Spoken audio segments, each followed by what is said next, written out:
ಈಗ ಅವೇ ಕೈಗಳು ಬೆಳೆದು ಬಲಿಷ್ಠವಾಗಿವೆ. ಅಣ್ಣನ ಕೆನ್ನೆಗೆ ಬಿರುಸಾದ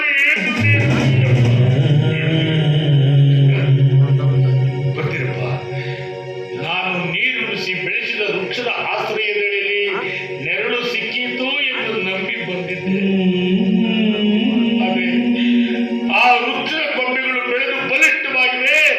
ನೆರಳಿಗಾಗಿ ಬಂದವರ ತಲೆಗೆ ತಟ್ಟು. ಪ್ರಕಾಶ, ನಾನಿಲ್ಲಿಂದ ಹೋಗೋದಕ್ಕಿಂತ ಮೊದಲು ನಿನ್ನೊಂದು ಮಾತು ಹೇಳೋಗ್ತೀನಿ, ನೆನಪಿಟ್ಕೋ.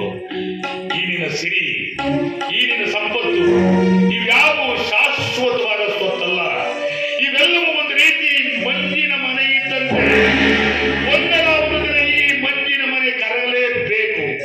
ಆದ್ರೆ ಸತ್ತು ಸ್ವರ್ಗಕ್ಕೆ ಹೋದರೂ ಅಣ್ಣ ತಮ್ಮಂದ್ರ ಸಂಬಂಧ ಎಂದೂ ಸುಳ್ಳಾಗಲಾರದು.